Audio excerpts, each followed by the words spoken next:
Good morning on this beautiful Saturday, September 23rd, 2023. This is Dave and Greg from Dave and Greg Artifact Adventures down in Flint Ridge, Ohio at the memorial. So we're going to go in and see what we've got in there, and we'll get back to you with some good stuff. Out for now.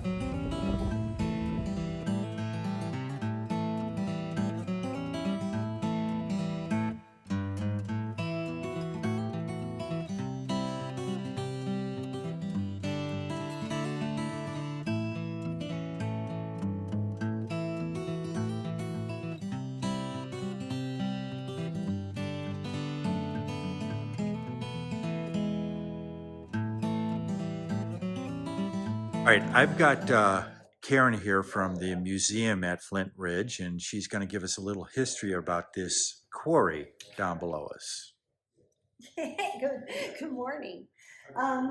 We are standing on 1 foot of topsoil that reaches a 8-mile by 3-mile flint lens that is up to 12 feet in depth. Wow, they're not running out of flint anytime soon. No, we're the largest quarry of flint in the United States, and right here I'm going in to pan our down. museum is actually one of the quarry pits. We have thousands on our 533-acre nature preserve. Okay.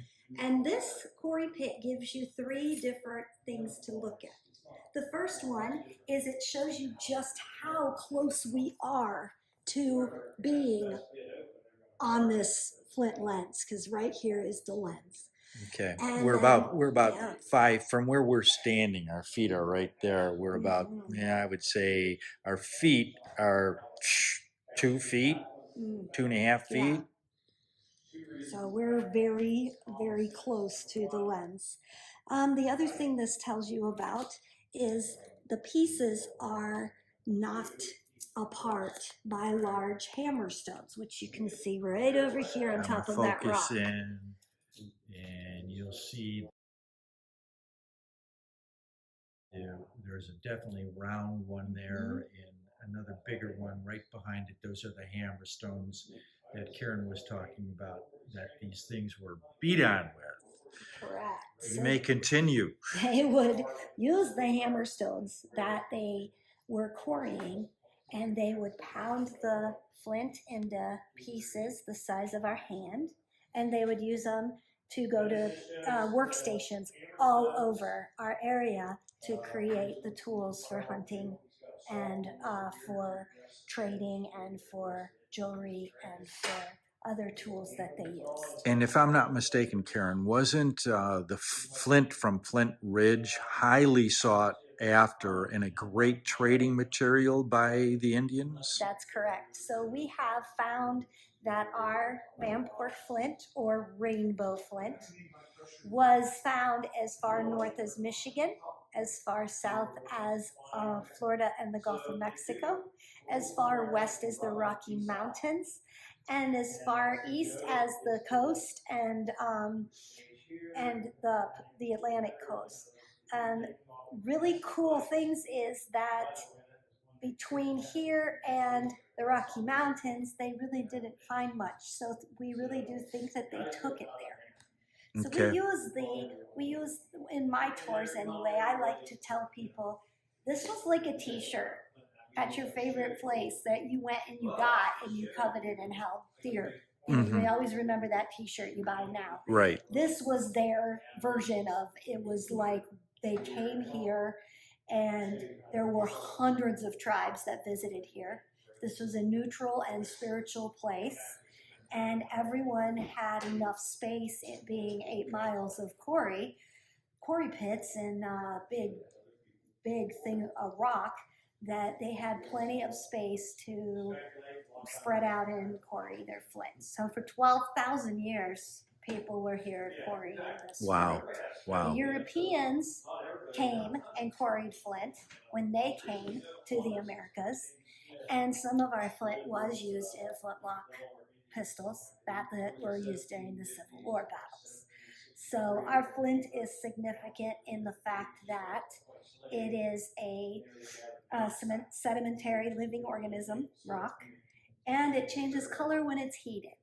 So Okay. if you took it and threw it in a fire pit, in a fire like a bonfire, it would explode and shoot all over the place. But fired correctly, it changes to brilliant colors. So this Okay. dark space actually turns into colors like this over here that are red. Now, and does other it change colors. to that color on a permanent basis? It will. Once it's fired, it'll stay Okay. there. Which Yeah. probably describes when we mainly hunt in Medina County and Wayne County, and in especially Wayne County, we find some amazing colored flint, and which probably more than likely came from this way, Yeah. and that is probably how it obtained those colors from that process you were talking right, the about. heating. Yes. So otherwise, it's got colors in it. You can see it gets bold is what it does. The greens come out, the bright blues come out, the almost a brilliant sky blue pops out when you fire it. Anything that they would have used as a tool for pressure pounding or putting pressure on anything, they would have not. They would have made sure they didn't fire those, because once it was fired, it was a lot more brittle, which made it easier to nap, but not as strong. Okay. So this would have been mostly points to make really sharp blades for skinning animals, or used for that kind of protection. Right. So Right. remember, they're out here quarrying, and there is no significant. They didn't work 9 to 5. Right. So there were coyotes, there were cats, there were bear, there were large animals here that they had to have sharp things to protect themselves. Right. So they would have also been visiting. About 11 miles from here is our earthworks that are in Newark, Ohio. And that whole region had a 4.5 mile complex of earthworks and enclosures that still to this day, there are several still there, but they would have came from there as well. And our flint was found there in excavations. So we do know that it was a kind of neutral site that everybody came to visit when they were there building those mounds as well. So, Okay.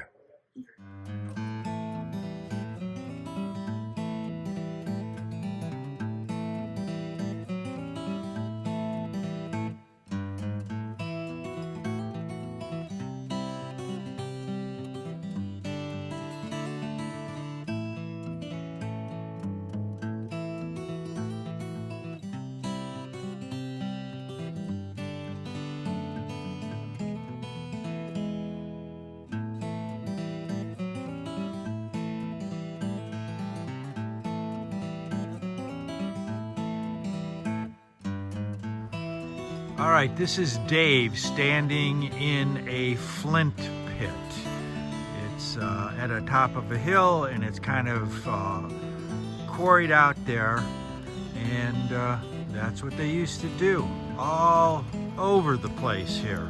You can see how high up we're here, and other places that they've quarried on out.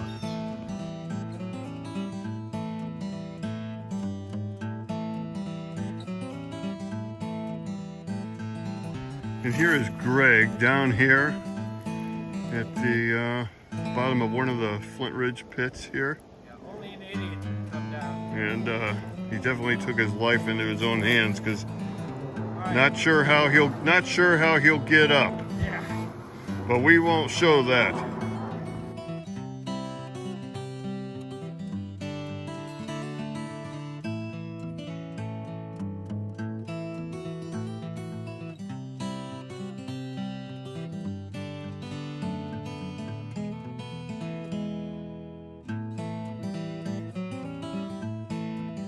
Here's Dave. He's up in the tree. We are out in the middle of nowhere. He's trying to see if he can get better reception and give a call back home.